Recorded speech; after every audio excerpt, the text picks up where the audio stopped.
they put out this like long talking points memo and then demanded that the press cover the impeachment story in a certain way, demanding that it is time for the media to ramp up its scrutiny of House Republicans. Covering impeachment as a process story, Republicans say X, but the White House says Y, is a disservice to the American public. You will cover it our way, or we will, I guess, get you censored or come after you. Who knows what the threat is?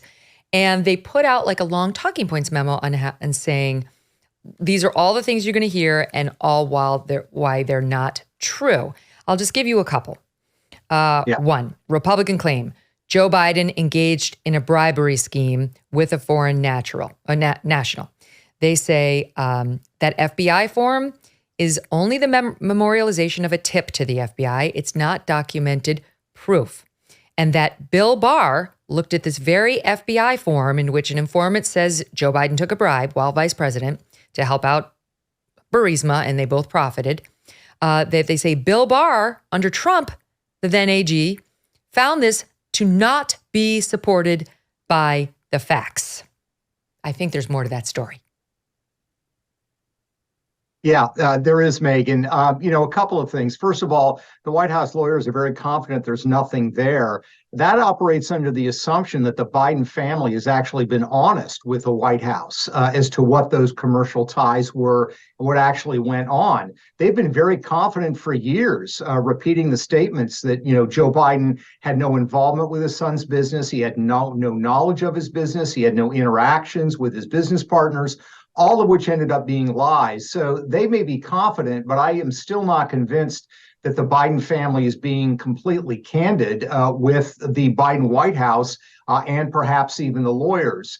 The second thing I'd say, Megyn, is, what they want to say is, unless you can prove that Joe Biden himself received money, and essentially the standard of proof they want is videotape, Joe Biden on videotape taking money, it's not a bribe. And that's simply not true. All you have to do is look at the Foreign Corrupt Practices Act, or even look at the international bribery standards. These were the international standards for determining the legal definition of bribery that were signed in 2011 by the Obama-Biden administration. Both the Foreign Corrupt Practices Act and those international standards say it's bribery whether the politician gets paid or whether a family member gets paid. So it does not really matter. You don't have to prove that Joe Biden got paid for taking a particular government action.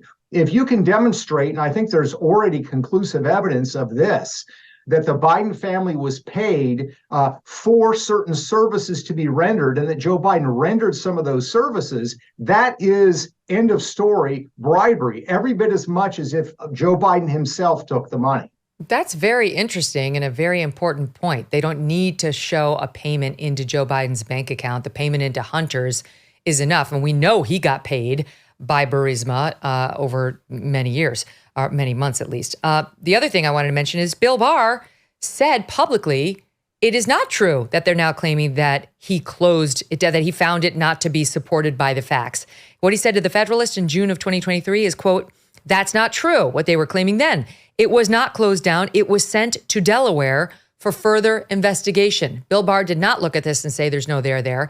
He sent it to David Weiss to look further into the possibility that there was a bribe. And we know from the IRS whistleblowers that the DOJ, that David Weiss's team had no interest in pursuing anything related to, quote, the big guy, Joe Biden, never mind Hunter Biden's alleged corruption. They shut these guys down at every turn. Now they claim, number two, Joe Biden, as they're saying, Republicans are claiming Joe Biden as VP got the Ukrainian prosecutor fired in order to help the company where his son served on the board. Their response is, then Vice President Biden was carrying out a policy developed at the State Department and coordinated with the European Union and the International Monetary Fund, a policy Republicans also supported, and saying that Republican senators echoed Biden in urging the Ukrainian president to reform the prosecutor general's office, that there was a consensus. This guy, Victor Shokin, the prosecutor looking into Burisma, had to go. It wasn't a Joe and Hunter operation, Peter. Yeah, it's interesting. John Solomon's done some interesting reporting on this from FOIA requests he made at the State Department. And it's very clear based on those documents that there was not a consensus at the State Department that the prosecutor should go.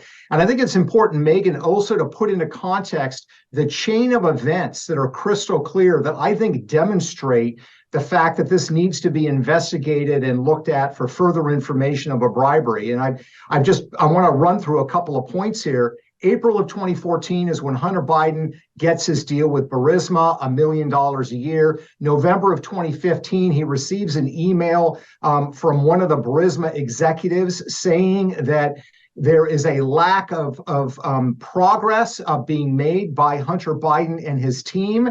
And he says in the email there is a single deliverable that he's asking for from Hunter Biden, and that is to close down any inquiry of Nikolai Zlochevsky, the head of Burisma. So explicitly, the Ukrainians are saying, this is what we want you to do.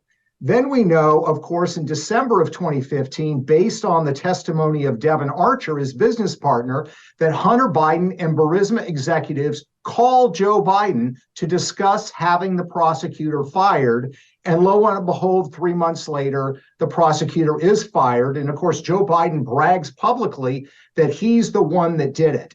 Those chain of events to me are extremely damning because it demonstrates what Burisma was saying the services were that they wanted from Hunter Biden, which was get this prosecutor fired. We now know, based on Devon Archer's testimony, that in fact they did reach out and talk to Joe Biden in getting the prosecutor fired.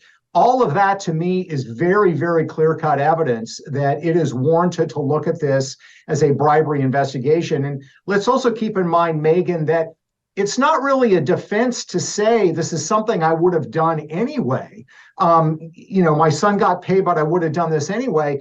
If you're on a local county council and you were going to vote for a development, but you took payoffs from the developers anyway, that's not a defense. You've still committed a crime. So there's a lot more to do here. And I think what the White House's position has been one of constant retreat, and the standards that they're sort of putting up are quite frankly ridiculous at this point. This is amazing stuff. This is so interesting and so clarifying. You're the best, Peter.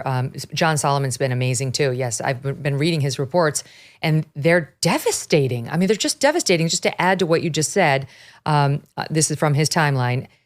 Prior to the moments that you were talking about when we got to the fall of 15, when the Ukrainians on Burisma were getting upset.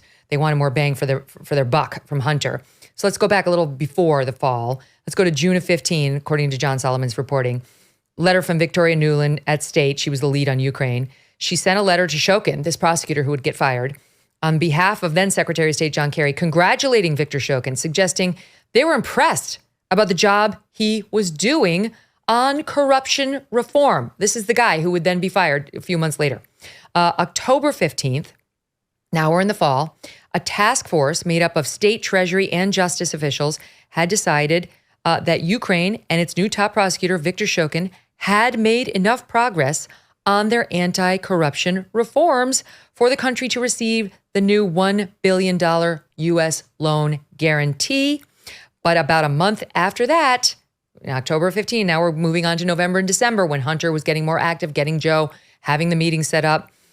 Joe and his top advisors did an about-face on Victor Shokin, contradictory to what career staff recommended, ultimately demanded his firing, which did happen in March of 2016 as a result of Joe Biden. None of that's mentioned in the little White House talking points, Peter. It's weird how that didn't. Yeah, it is. It's very, very strange, Megyn. And this is the problem. The evidentiary trail is working against them. Here's another issue that I think the committee can look into on impeachment. And this is very black and white and very clear cut. If you look at Joe Biden's tax returns, which of course the 2017 tax return he would have filed in 2018, the 2018 tax return he would have filed in 2019, he lists the income for Celtic Capri, which is his LLC, as $9.6 million in 2017 and $3 million in 2018. So for a total of $12.6 million. Now, when he decides to run for president in 2019, he's getting a lot of scrutiny already by some people in the press. asking about his financial relationship, if any, with his son. In 2019, he files a form with the Office of Government Ethics. And this form is filled out by the same accounting team that had done his taxes. In the Office of Government Ethics, during that same time period for the same company, Celtic Capri, he doesn't list $12.6 million of income. He lists only 7.4. So there's literally $5.2 million of income missing in his more recent disclosure. How does that happen? How are you off by 40%? Convicting a Murderer is a new 10-part true crime docuseries from Daily Wire Plus, hosted by Candace Owens, that dives deep into the infamous case of Stephen Avery. Making a Murderer popularized the Stephen Avery case and portrayed him as an innocent victim of corrupt law enforcement. But is there more to the story? In this series, Candace unveils startling evidence, uncovers edited phone calls and testimony, and unravels a narrative that stands in stark contrast to the portrayal you might believe. Episodes 1 and 2 are available to stream for free on Daily Wire Plus. Episode 3 is also available now, but you got to be a member of Daily Wire Plus to watch it. New episodes air every Thursday. Just check out this link, dwplus.watch/Kelly, dwplus.watch/Kelly, to start watching episode 1 for free now. Hey, thanks so much for watching. If you like what you just saw, hit the subscribe button for more clips and full episodes.